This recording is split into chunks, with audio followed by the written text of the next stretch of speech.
Olá pessoal, aqui é o professor Demilson Pereira Ribeiro. Vamos continuar a nossa disciplina aqui de avaliação educacional. Pessoal, seguindo aí rigorosamente o nosso cronograma de aulas, nós estamos aqui na aula 22. Provavelmente nós vamos ter só mais uma aula, né, de conteúdo mesmo, a aula 23. E depois nós já nos preparamos para o encontro online, as lives e depois a prova bimestral. E aí seguimos para o global, tá certo? Então, seguindo aí o nosso cronograma de aulas do semestre, nós estamos aqui na aula 22. Nessa aula 22, nós vamos trabalhar o tema a respeito da avaliação da aprendizagem na prática da escola de educação básica. Então, essa é a primeira parte da nossa aula. Nessa aula, a gente faz aquela introdução para reforçar alguns conceitos que nós já vimos. Então, eu coloquei algumas imagens aqui para estimular visualmente o nosso debate. Bom, lembrando então que na sala de aula nós estamos sempre trabalhando, esse é o nosso local de análise da avaliação, mas nós já discutimos que existem muitas formas e instrumentos de avaliação, não é? Que não é só esse que normalmente a gente vê, que é a prova. A primeira palavra-chave nossa, gente, é a avaliação educacional. Então, situando a palavra-chave avaliação educacional, nós devemos lembrar que a avaliação educacional hoje, ela não é apenas um campo de teorias, processos e métodos específicos, mas ela também é um campo pedagógico que abrange e comporta algumas sub-áreas, né, com características bem diferentes. Aí nós podemos falar nas chamadas avaliações de sistemas educacionais, avaliação de desempenho escolar em sala de aula, avaliação de rendimento escolar com o objetivo de macroanálises de programas, avaliação institucional e autoavaliação. Ela admite ainda diferentes enfoques teóricos, como nós estamos trabalhando. No entanto, gente, geralmente quando nós falamos então a avaliação educacional, o que vem à mente é a expressão rendimento escolar ou desempenho escolar. Nesse sentido, ela é confundida claramente com a ideia de medida pontual, como nós já falamos. Não sem razão, não é? Quando nós analisamos a história da pedagogia no Brasil, nós vimos que essa modalidade de avaliação, ela é a mais presente no cotidiano de todas as instituições de ensino. Como nossas escolas elas emergiram sob a égide da preparação de elites, a avaliação seletiva no cotidiano escolar firmou-se por centenas de anos como uma cultura preponderante da escola. Mesmo em momentos nos quais aparecem os chamados propósitos de democratização da escola e os primeiros debates sobre a expansão do sistema de ensino, a cultura que dá forma aos processos avaliativos que nós estamos estudando aqui de maneira bem verticalizada é a que tem como referência critérios altamente seletivos, associados aos padrões ditos rigorosos, como nós observamos. Esta seletividade, que é a palavra-chave dessa modalidade ou espécie de avaliação, ela só se tornará objeto de discussão pública quando um número maior de alunos, especialmente na década de 60, começa a procurar o ensino superior e encontra uma grande barreira dos vestibulares, problema levantado especialmente por aqueles que conseguiam superar vários obstáculos, tais como ter o acesso à escola, conseguir permanecer na escola e concluir o ensino médio, o que em termos de população brasileira era proporcionalmente muito pouco. Note-se que nos anos 60 e no início dos anos 70, ainda não se discutiam, por exemplo, a temática da reprovação escolar em massa, que se processava no ensino fundamental. Também não se discutia a evasão dos alunos que tinham, que, sem dúvida nenhuma, um caminho muito dramático de pobreza, de miséria. Nas escolas, fazer alunos repetirem um ano por avaliações rigorosas tornou-se algo muito natural. O fato de se eliminarem os alunos da escola, especialmente os de baixa renda, pelo insucesso ininterrupto ano após ano, não era questionado. Foi essa cultura que a gente acabou de detalhar aqui que se desenvolveu em torno dos processos avaliativos no cotidiano escolar e que, apesar das amplas discussões sobre a questão, permanece até hoje, tendo deixado uma forte marca na vida das pessoas e na representação que nós fazemos da avaliação. Então, o fato dos processos avaliativos estarem sempre presentes no âmbito escolar em todos os níveis, faz com que as pessoas se reportem de imediato a esse tipo de avaliação quando se fala em avaliação educacional, restringindo o seu significado a essa dimensão semântica. Além disso, gente, os exames como vestibulares, provão, Enem, e com destaque que a grande mídia lhes dá, reforçam outra associação que nós podemos lembrar, que é aquela que nós já discutimos inúmeras vezes, que é avaliar é medir o conhecimento. Mas o campo da avaliação educacional é muito mais abrangente, como nós já dissemos ao longo de todas as nossas aulas nesse semestre. O seu papel ele pode ser construtivo, especialmente quando nós pegamos aqui a pedagogia interacionista, quando nós pegamos aqui a aprendizagem significativa. Nesse sentido, então, avaliar é muito mais do que medir. Deve-se notar também que, ao analisarem esses processos avaliativos nas escolas e exames externos, que nós vamos discutir alguns deles, o conteúdo das observações e perspectiva de análise de questões a eles ligados são, em geral, empobrecidos por um fator histórico específico de nosso país, qual seja, durante anos e anos, não formamos pessoas com base sólida em avaliação educacional. Não se tem, portanto, um domínio adequado do campo e dos seus avanços. Poucos se dedicaram aos estudos sobre a avaliação educacional, que praticamente desapareceu como área de estudo e formação em nossas universidades e cursos superiores. Além do mais, a produção científica relevante no que se refere a essa temática virou uma questão apenas de mera disciplina em determinados cursos.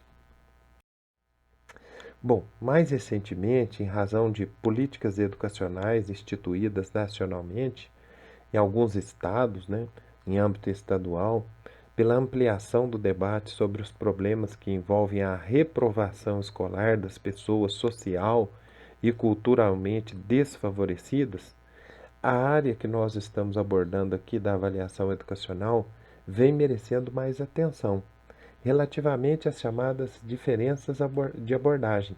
Alguns esforços de formação de especialistas, especialmente no que se refere a novas tecnologias de avaliação educacional. Assim, apesar de se tratar de um processo vivido no cotidiano escolar, marcando nossas vidas e criando socialmente a imagem que nós temos da avaliação educacional, essa área ela só mereceu atenção e análise crítica mais fundamentada no Brasil há pouco tempo, se comparada à atenção dada em outros países.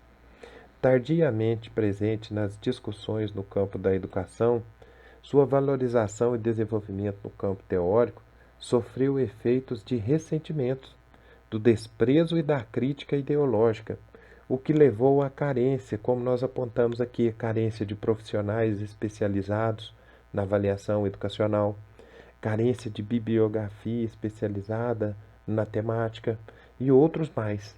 Então, hoje, o que nós temos? Hoje, sim, nós temos uma massa crítica de intelectuais especializada que possa contribuir para a formação da consciência avaliativa de professores e dos demais educadores que estão envolvidos. Ocorre então, gente, que o desenvolvimento desse campo, ou seja, do campo da avaliação educacional no nosso país, ele foi extremamente truncado, obstaculizado, num processo historicamente compreensível. Aí nós podemos observar que, nas primeiras décadas do século XX, sob a égide da chamada psicometria, não adquiriu relevância nas produções acadêmicas e no ensino das décadas subsequentes. Tanto que nós partimos aí do início do século XX, dos anos 20, 30, para os anos 60, dando esse salto de décadas no âmbito da valorização das perspectivas mais técnicas em educação. Passa a ser incorporado no contexto das políticas de desenvolvimento do período. No entanto, no fim dos anos 70 e início dos anos 80, a avaliação educacional que não tinha tomado fôlego até então entre nós, dos intelectuais brasileiros, pensadores da educação, os mais renomados, posta sob suspeita como área de conhecimento, inclusive em grandes discussões sobre avaliações vinculadas aos vestibulares para ingresso no ensino superior, e as repercussões que estas têm na grande mídia. Diversos motivos contribuem para esse processo de abandono social e acadêmico da temática da avaliação educacional. Nós podemos confrontar aqui alguns aspectos, né, que seja até o desejo de pesquisadores, de um lado, e de alguns estudiosos que queriam contribuir por meio de estudos críticos para a melhoria desse processo. De outro lado, nós temos o desejo das grandes massas, né, de estudantes, impulsionadas pelos pais, ansiosos por uma vaga no ensino superior. Essa realidade ela gera desqualificação dos processos avaliativos, que se estende à própria avaliação educacional que nós estamos discutindo aqui aula após aula, descaracterizando o verdadeiro objetivo como área de estudos e pesquisa. Além disso, a banalização à época do uso dos chamados testes objetivos no livro didático, né? E se é que poderiam ser considerados, tal a precariedade de formação, né, e formulação desses testes, clamou por uma crítica densa, pois apresentava-se que esse tipo de modalidade avaliativa, como uma solução hegemônica cujo papel nos processos educacionais mostrava-se bastante duvidoso. A partir de algumas iniciativas tímidas do final da década de 80 e início da década de 90, com a introdução de políticas educacionais que vêm acompanhadas de preocupações avaliativas, nós podemos citar aqui o exemplo da chamada Escola Padrão no estado de São Paulo, que foi uma das mais conhecidas nacionalmente. No nosso país, então, começa-se a se estruturar um sistema nacional de avaliação da educação básica. E essa iniciativa do Ministério da Educação logo é encampada em diversas iniciativas estaduais e municipais nos mais diversos estados da federação. Fala-se na criação de uma nova cultura de avaliação, mas a falta de pessoas especializadas na área continua sendo um problema, apesar dos esforços de formação de algumas equipes. Para minimizar o problema, formam-se então grupos que, a partir da pequena massa crítica existente, desenvolvem ao mesmo tempo os processos avaliativos, no caso das chamadas avaliação de sistema. Nessa época, a carência de formação básica na área da avaliação educacional, os cursos superiores eles não ofereciam e muitos ainda não oferecem. Tornou-se um obstáculo à continuidade desses processos, dificultando o trabalho de equipe e a formação de outras. Decorrem daí, então, a precária formação na especialidade e um número relativamente pequeno de especialistas com a formação mais sólida no campo. Pode-se dizer que desenvolvemos bem a crítica, mas pouco e muito pouco fizemos pela formação dos quadros. Além disso, outras sub-áreas desse campo também não se desenvolveram suficientemente entre nós, com exceção talvez da chamada avaliação institucional, que nós vamos desenvolver um pouquinho mais na nossa próxima aula, mas nós já podemos situar. Algumas avaliações institucionais realmente se tornaram um padrão de qualidade, modelo, né? Caminhou então para os chamados modelos sistêmicos ou modelos compreensivos e participativos, criando as chamadas competências avaliativas em várias instituições. Então, pessoal, o que nós traçamos aqui nessa primeira aula? Nós traçamos um quadro geral de como que a avaliação, de maneira prática na escola, ela foi sendo construída. Na próxima aula, nós vamos descrever, né, além de alguns caminhos dos processos avaliativos de mais larga escala, nós vamos descrever também, num primeiro momento, a avaliação na educação básica. E quando nós falamos aqui na educação básica, nós estamos falando na educação infantil, nós estamos falando também aqui no ensino fundamental 1, no ensino fundamental 2, e estamos falando no ensino médio. Toda essa evolução do sistema avaliativo também passou a atingir o ensino superior. Então, nós falamos aqui do PROEB, falamos aqui do PROALFA, nós podemos falar aqui também do SAEB, e aí nós falamos do ensino médio, e aí nós falamos do Exame Nacional do Ensino Médio, o Enem, e chegamos até o momento que pode ser que vocês também passem por ele, que é o ENAD, o Exame Nacional do Ensino Superior. Então, pessoal, essa aula nossa aqui, nós um pouco mais curta, porque nós já estamos concluindo, né, todo o nosso cronograma de aulas, e aqui cobrindo esses aspectos, nós estamos encerrando na próxima aula, estaremos encerrando o nosso cronograma de aulas. Como sempre, desde a primeira aula de avaliação educacional, eu peço para vocês pensarem como você avalia o domínio do conteúdo dessa aula, lembrando que inicialmente na nossa régua de controle aqui na aula dada, você tem que compreender na aula estudada, aula revisada e aula treinada. Por isso que nós temos o nosso caderno de treino com as questões para vocês não só treinarem para a aula, mas memorizarem, compreenderem, aprofundarem todas as temáticas que nós trabalhamos aqui durante a nossa aula.